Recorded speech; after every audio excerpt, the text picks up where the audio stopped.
Great. Okay. That's Okay. good. So What did we decide we were going to be talking about today? connections? I don't mind talking about Oh yeah, the connections. connections. And Here's Sharon. Sharon's made it. Hold on. Sharon's coming in from her Sky Engineer drama she's got going on, isn't she? oh, okay, yeah. She's got I thought Sky trying to it was a cut her spy. off. I thought it was you with the spy. You'll No, it's never guess Sharon with the what? Sky. Go on, what? He's literally just finished. Fabulous. Oh my goodness, what brilliant timing. Really Anyway, good. Look at morning. Kate. She's in India, Sharon. I know. Oh, well, Jill. Hi. Hello. Looks amazing. It looks so lovely. I could have gone on the beach, but I'm too exhausted to walk down there at the minute. How lovely. You two And so can I've chill. just got on the balcony, that's all. Why? Do you mind me asking why India now? Years, but I've been coming to India for the last 20 years. Oh, have you? Yeah, and sometimes I go for a month, sometimes like Okay. 3 weeks to, I don't usually come for 2 weeks. Try not to because it's so far Yeah. on the flight. Right. Okay. And so you staying in the same place you regularly go to, or? Well, kind of the same area, not Hmm. always the same place. Yeah, it's North Goa. Oh, lovely. How long is the flight? God, it's too long. Took 8 hours and 20 minutes on the way here.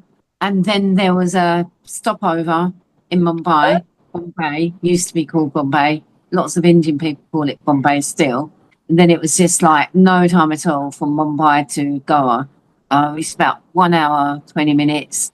But it just seems like you just get in the air and then you're coming down again. How are you feeling, everyone? Actually, good.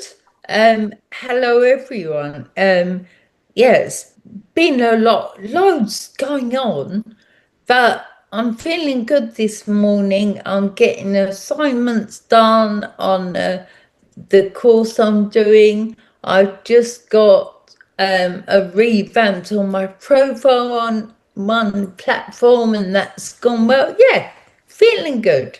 Well done, Sharon. You've just reeled off my to-do list over here. It's never going to happen. Never going to happen.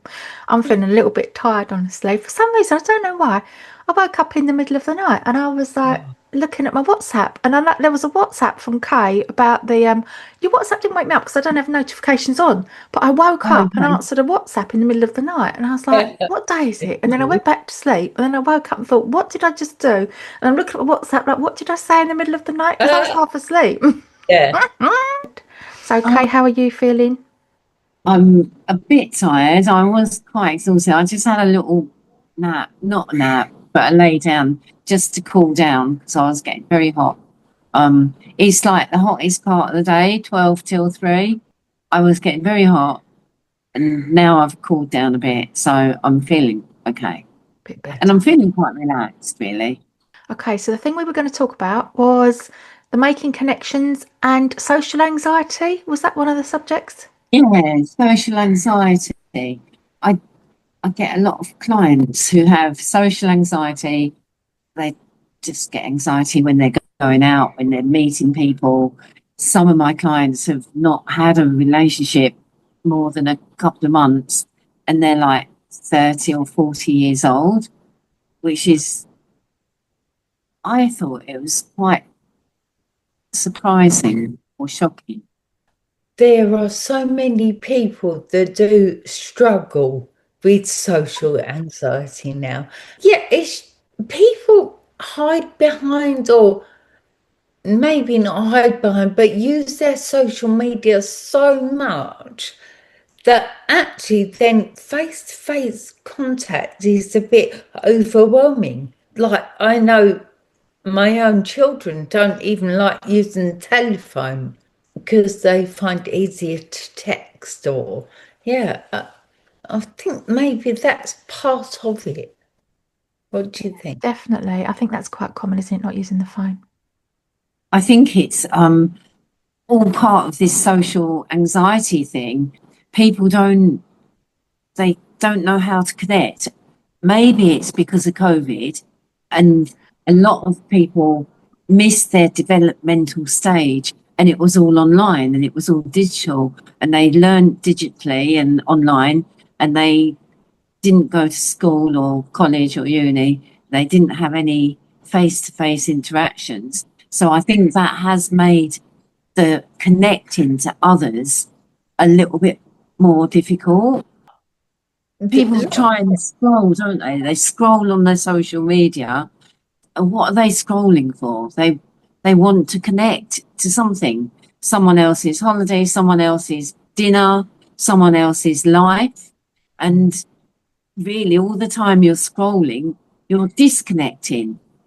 Like you said, Sharon, kids don't even want to make a actual phone call, like voice to voice phone call, a live call to someone. No. And so it's all very disconnected. Do you get clients that just won't let you in? They intellectualize everything, rationalize everything, and every time you try and get in to see, like, meet them as a person, like person to person, and build that relationship, you feel like they're blocked. They don't know how they feel. They don't know what they're thinking, or they don't know why they're crying. I've had a client saying there was water coming out of my eyes. I was like, what do you mean you're crying?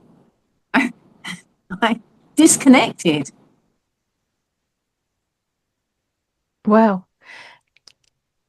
I've had clients who know what they think, but they really just don't know what they feel. Yeah.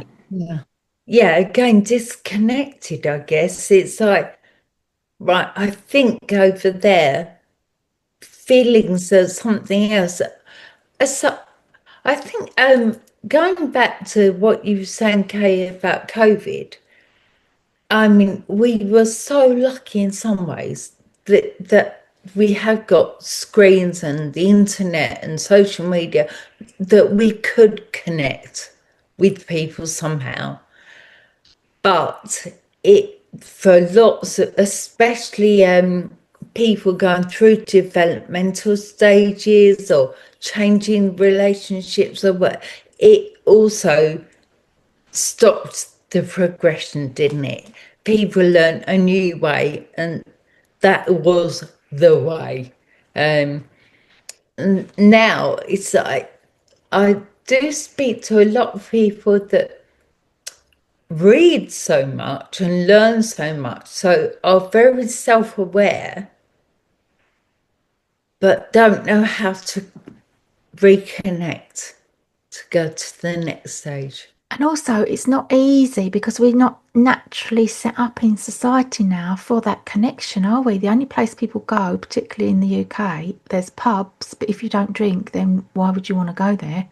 What actually is there out there to do? Some people, they do activities, there's climbing or hiking. Hiking's a good one, but while you're doing that activity, you can have the chat and you can sort of make a connection that way, but it's something you have to go out and do. It's not something that's happening naturally in queues or people talking at bus stops and all that. All that seems to have just gone because people are on their phone, Ali. Okay, how would you describe social anxiety? How does it manifest? Does it manifest in people making arrangements and cancelling last minute? How does it manifest for people? I think people do that.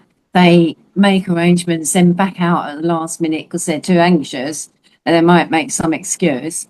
I think because you can get all these technical advice on how to introduce yourself, and it's like, say a fact, follow it up with something interesting that is more emotional, and then say a fact again. So you can get this information off the internet. A lot of people, I feel like, just haven't ever learned to connect to themselves. That's the key. Like, if you can connect to yourself and know what you're feeling, what you're truly feeling, and know who you are. I mean, knowing who you are, it's quite a simple question, but it's very deep. People don't often know who they are. I didn't really have a clue who I was until I was about 45. And so, and then I had some counselling and found out who I was. But I don't think people really know who they are. They might know that they're a mother or a, a doctor or a nurse, or they might have the identity, but who are you? What are you feeling? Why are you feeling that? And what makes you tick in a way?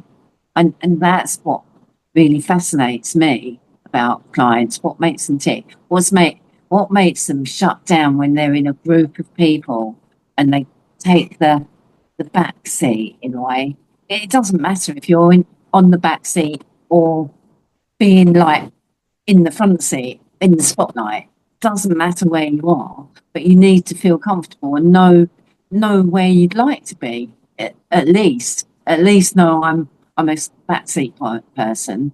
So I'm just not gonna put myself forward. I'm not gonna put myself in the spotlight in this situation, but maybe on a one-to-one I can be more myself. But I think people that can't maintain relationships, it's the relationship with themselves they need to work on. Yeah, what Kay just said then about recognizing maybe that, you know, you don't interact well with a crowd. You're better in a one-on-one, or you might be better in a crowd, whichever. But what I find people think is that whatever they are is wrong. That's a lot of social anxiety. Oh, they should be more like that person. Is learn to be comfortable with who you are, learning that that's okay to not put yourself forward and be the front man or whatever. Exactly. And I find people do say things like, I'm not very talkative. So that then they equate not very talkative with no one's going to be interested in me. Or sometimes they say, I'm too talkative. And then they equate that too talkative with no one's going to be interested in me. And underlying that is that fear of rejection, isn't it? Fear that you're not good enough, you're not interested enough, fear of what other people are going to think of you. And then also comparing yourself to other people creates the social anxiety, doesn't it, as well? Yeah, I agree with that. Sorry, Tamsin, I interrupted you. Kay's sitting in India. She's in a lovely, expansive mindset. She's over there waxing lyrical about all these beautiful things that it's really shining through, Kay. You're able to just speak because you're feeling all relaxed and wonderful there. It's great. It's great to hear, isn't it, Sharon? And me and Sharon are over here in gloomy UK, just dragging ourselves through appointments with Sky and just sitting here wishing we were on a beach somewhere. But it is that social anxiety. The thing that causes it is people's negative thinking about who they are, not accepting themselves, isn't it? It's like I say, either not being aware about who you are, or worse, being critical about who you are. Yeah, Definitely embracing the quirks in a way, embracing that your particular quirk. If you're a bit clumsy and you trip over as you walk in the pub or walk in the coffee shop or wherever you are, if you've got two left feet, you trip over. It's like, oh, that's funny. I'm always like this. It's like, yeah, I've got two left feet. I'll break my neck one day, and just embrace it and love it. Love that thing about yourself that you could get really embarrassed about and think, oh God, no one else trips over like me. But they embrace do. And that's the thing, Yeah. they do. Everyone does it. And so these things that you think are quirky just to you, no, there's millions of people out there that are also scared of the same thing. And people can be scared of public humiliation, embarrass themselves. Another reason not to go out or to be scared to go out. Because that thing about the self-deprecating humour, that can also, it can relieve tension, but also it can make you feel worse because it can actually knock your own confidence. Like you say, you can love your quirks, that's great. But if you're sort of making jokes against yourself, equally, that can be just as damaging to yourself. yeah, It depends how you feel about it. If you really are accepting it and you really do love it and you're not just covering it up with a joke, that's where you need to be. But that takes quite a lot of work on yourself and self-acceptance. think we've all got things that aren't perfect, like you say, are quirky. So actually, I mean, now obviously having had the stroke, I'm even more clumsy, but I've always been a bit, I suppose, whether I was rushing too much, but I'd be the one who fell over or tripped up or missed the bus, or that's me all over. And that it's learning to accept it, like you said, and not take the mick out of it. There's nothing wrong with it. That's just a part. And we've also got other parts that, I don't know, I was naturally creative. I loved drawing and I was good at it. So it's recognizing, yes, we've got things that aren't what social media says is the best, but we've also got other things that are, and that's okay. It's just recognizing the strengths as well as weaknesses. Yeah, definitely. And it's focusing on the positive rather than the negative. And we're back to that idea of, can we recognise when we're being negative about ourselves? Yeah. Yeah, and like was it you, Tamsin, or was it Sharon said? We all kind of feel inept around something about ourselves. Like either we talk too much and we're annoying people. I've had clients saying that I'm an annoying person. I annoy people because I talk too much. Or you've got the client that says I don't talk at all and people think I'm boring. So yeah, it's kind of whatever it is about you, kind of embrace it and love it. Yeah, and recognise that if people around you are not liking you because you're not talking as much as they would like, then maybe they're not your people. Yeah, Yeah. absolutely. And that is something that's not wrong or right. It's just not everyone is going to click. Yeah, and not everyone is going to be accepting of you, and that's okay as well. As long as you're accepting of you, then you've got a good grounding and a safe space to be accepting of yourself. Then it doesn't really matter so much what other people think and say about you, does it? No, and you find your people. Yeah, and that social anxiety business comes about a lot because of what you're thinking other people are thinking. Mhm. And you Yeah. don't Yeah, know. where do we learn that what's acceptable and what's expected of us? It's all in childhood, isn't it? Because I would always go back to that. It's all in childhood, so it's like what others expected of us. It disconnects us from the world. It's like a veil. So if one veil is, well, my mum wanted a boy and I was a girl, that's a veil up over your eyes. And Right. then if my mum wanted me to be a doctor and I'm just a waitress, that's another veil up. And then if my mum wanted me to have long hair and I've just got short curly hair, that's another veil up. Or whatever. If my mum wanted me to be a ballerina and I'm not a ballerina, that's enough. And then in the end, you can't see what's in front of you. You can't see the world, how it really is, because you've got all these veils. Okay. Makes sense. Yeah. That's a really interesting way of looking at it, isn't it? Okay, so like you say, Kay, there's things online, you can go on there and you can find the facts of, oh, this is how to make conversation, or this is how to do it, this is how to make the connection. But really, like you say, it's learning about who you are so you feel comfortable in any given situation. But at the same time, by exposing yourself to situations is going to give you the confidence, because confidence is bred by experience. So if you're out there in a queue, whatever it is that's bothering you, like if you're scared, because people get scared of all sorts of things. They're scared of taking up too much time in the queue. So if you're at Tesco's and you think, right, I've got to ask for a card and I've got to ask for a stamp and I've got to ask for a lottery ticket because I'm going to give someone a birthday present, I'm going to put a lotto scratch card in there, but I'm going to take up too much time. I know, I'll go 3 times. If I do 3 visits and I can just take up a little, this is how people can do this with their minds. They're scared that they're taking up the person behind them's time because other people's time is more important than theirs, apparently.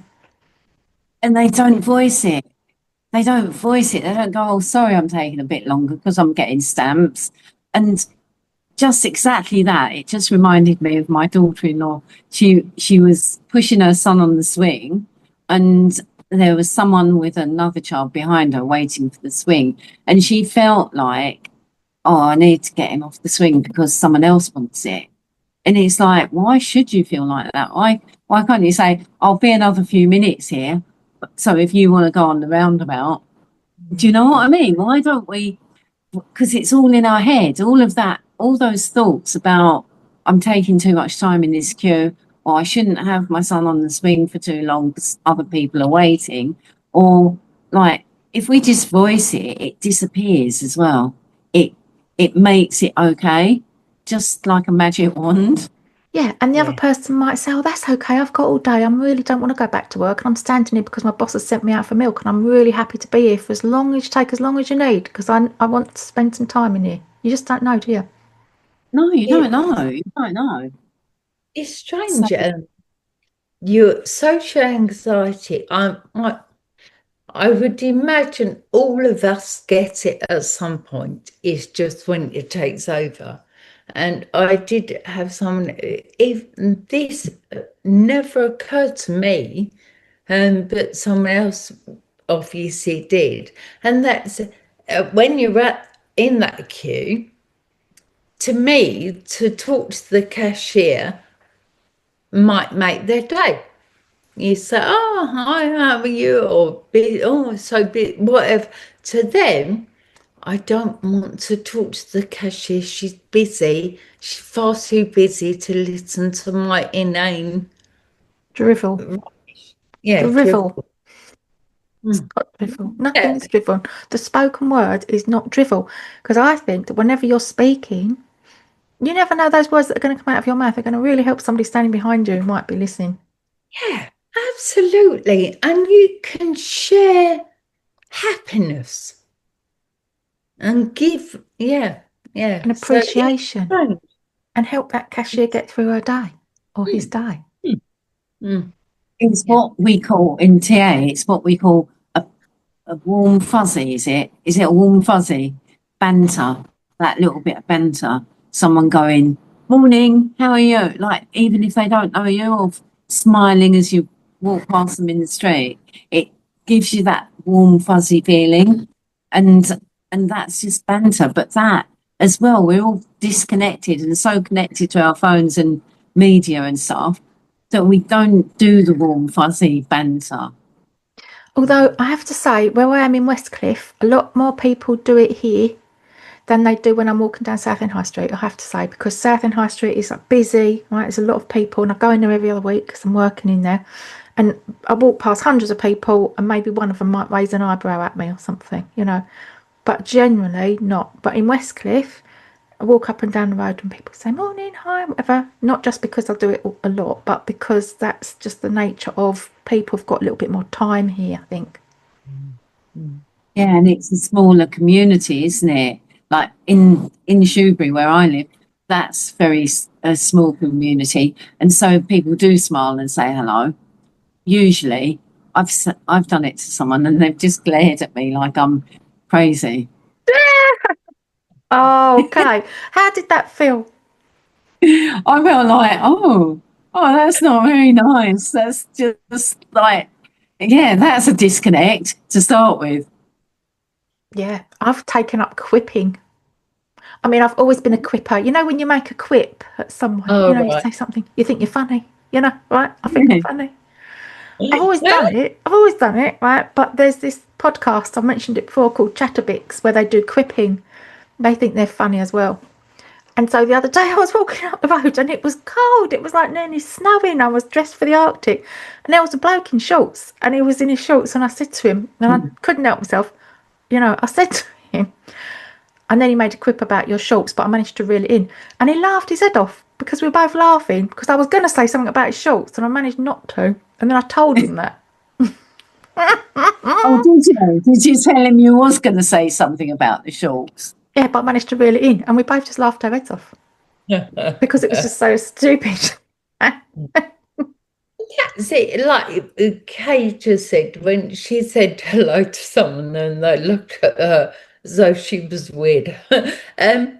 I guess depending on the frame of mind you're in at that time, that can either destroy you or you Okay. can think that was rude.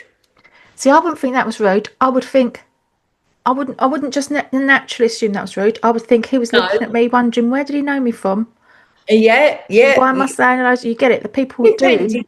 Yeah. what they've got going on. The funny thing about it is that I see this person quite often in the No, street. And no. I smile at them every time. I smile at them every time. And then once they smiled back. I thought, what? She smiled back at me after about 10 times of me doing it and them looking at me like, weirdo. What's wrong with you? Yeah, why are you smiling at me? What do you want? Do I know you? Yeah. Am I supposed to Yeah, I speak to don't you? know Who are you. Why you? are you I don't know smiling? you. Yeah. Yeah, yeah. And now I kind of have got to know them through smiling With the being weird. and being weird. Yeah, yeah, And when did smiling at people become weird? yeah. When did that happen? My friend has got a dog and walks a dog regularly. Dog walkers can talk to each other. That's Apparently. loud.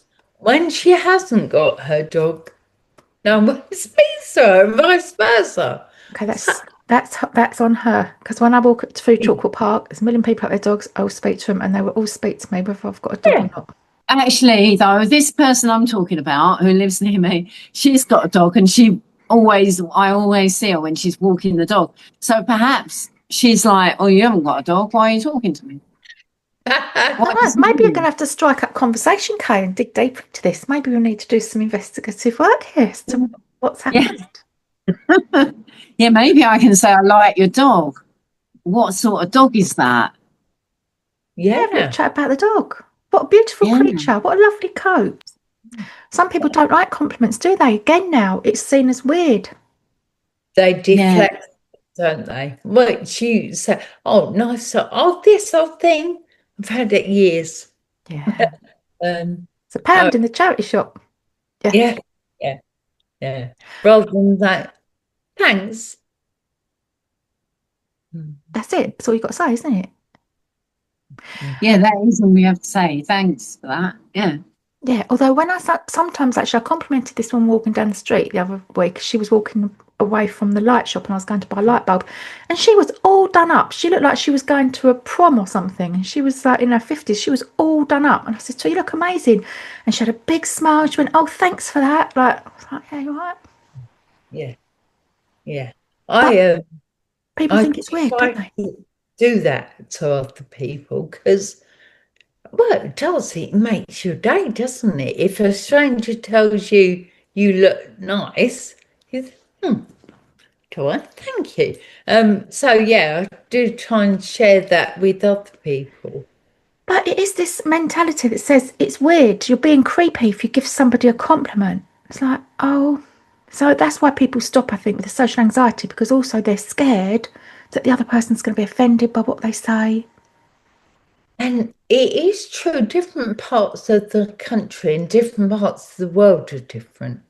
Um, so it's the fact that the north is a lot more friendly than the south.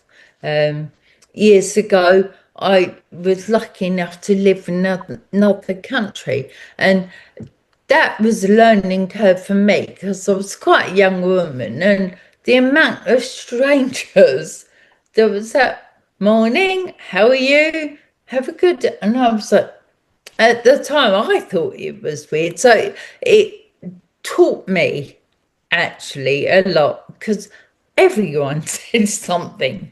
Even like here, you might say hello if you literally pass, but where I was then, you could be on the other side of the road and that And still morning, acknowledge you. Where were you, Sharon?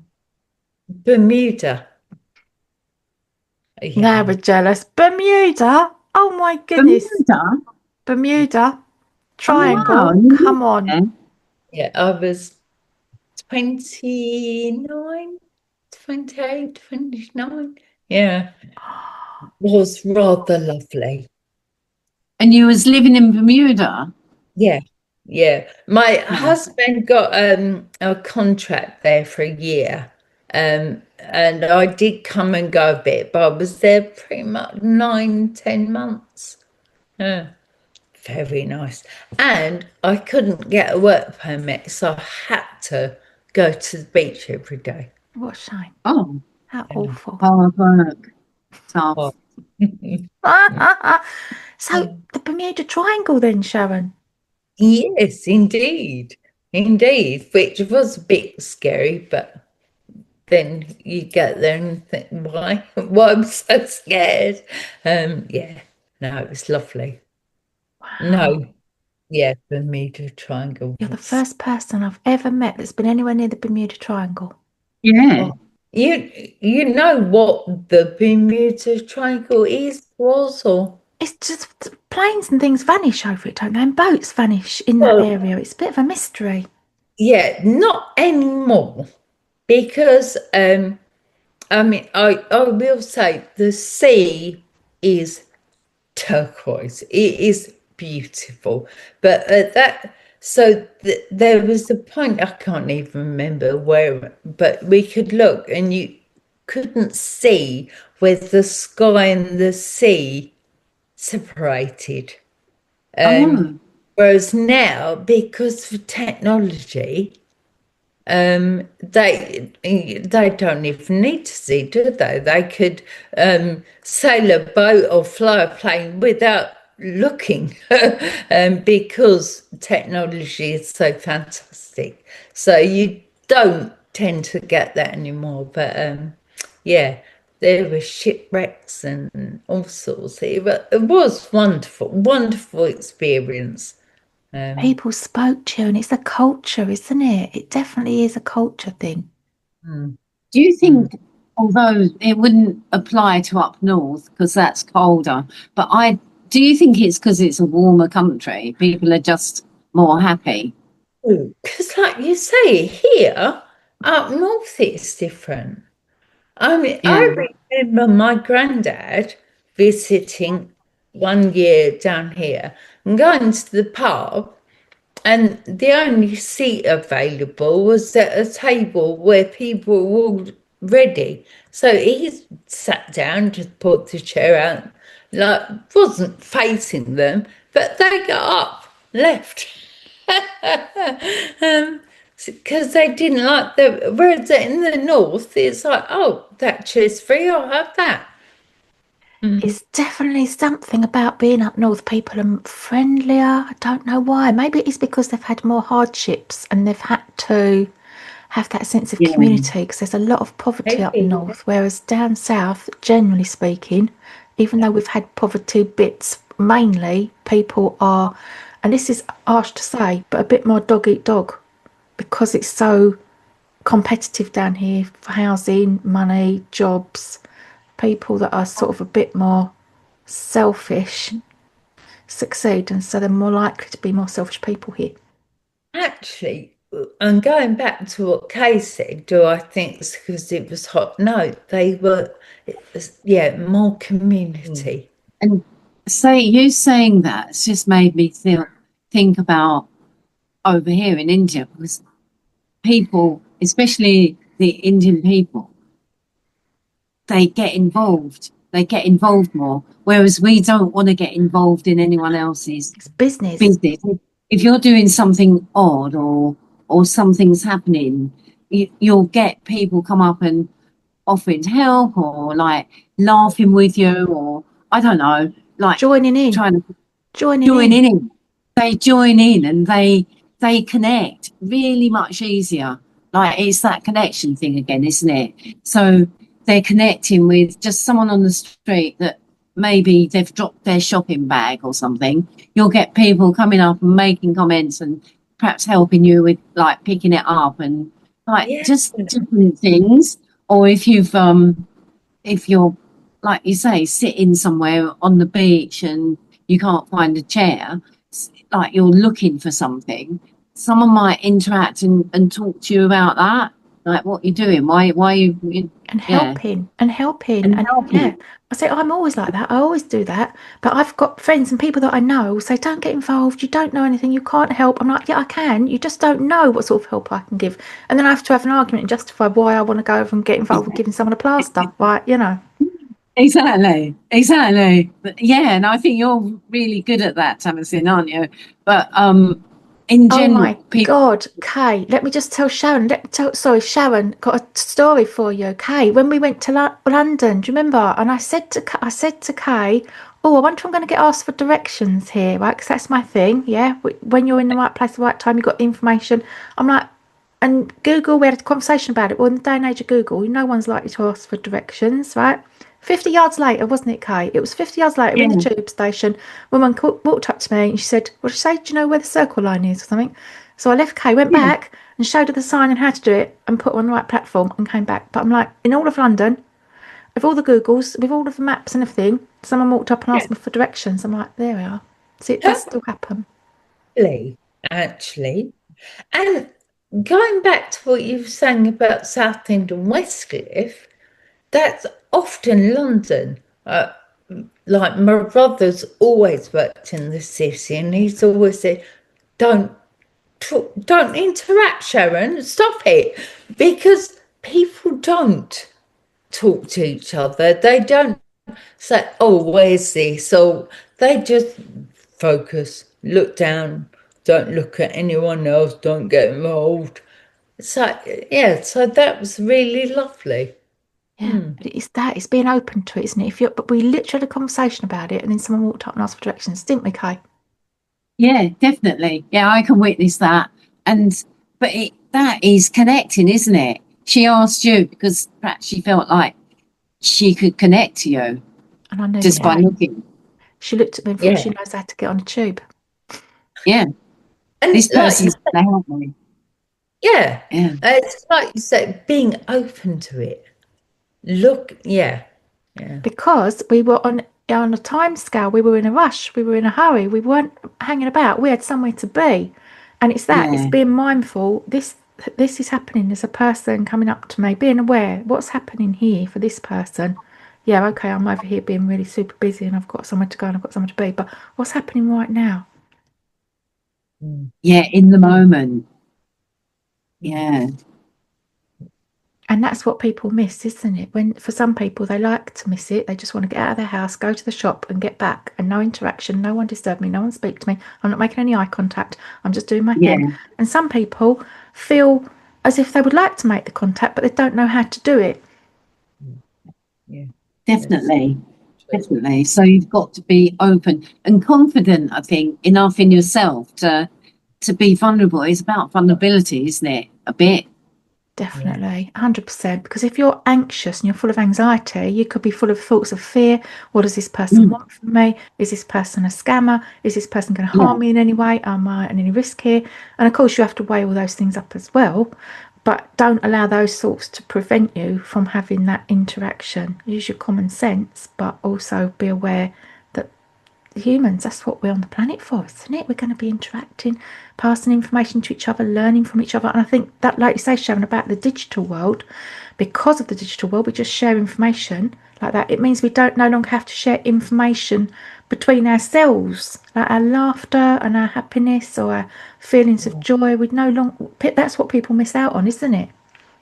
Yeah, actually, I know we'll discuss it in more depth another time, but that book written by Gabor Mate, his son, um, they said he said Well, this one, a lot of youngsters, yes, that one, this one. a lot of youngsters now that when mum's changing their nappy so that they aren't bored and looking around, they're given the phone to look at. And he's saying the attachment, the link, the bond where you taught them to play and interact, that's gone from a baby age in a lot of cases, not all Not all cases, but cases, yeah. But that is, yeah, it's definitely adding to the disconnect, isn't it? definitely adding to the disconnect. Like, The we're rest. not- Anyway, social anxiety, yeah. And the only thing is the hairdresser is still one of the main little last bastion of people meeting together and having a chat, really. Yeah, Isn't it? yeah, And yeah. is that still happening in hairdressers where people are allowed to speak? I don't know. I haven't been to one, honestly, for ages. I don't know what happens now. No, that's yeah, the one of the only places where, and even then, the clients I remember a friend of mine actually, so she was able to tell me, but she hated the fact that clients were put in front of a mirror and she had to look at herself the whole. And let's be honest, when you're having your hair done, it's not a 10-minute thing. You're sat there, well, especially if she was having a perm or whatever in those days. But Well, this is it, it. Some people don't like going to the hairdressers because they don't like all of that, all of the looking in the mirror. I mean, I could do without looking in the mirror, honestly. I'd be quite happy not to have a mirror, but at the same time, you do want to look in the mirror because you want to see what they're doing to your hair.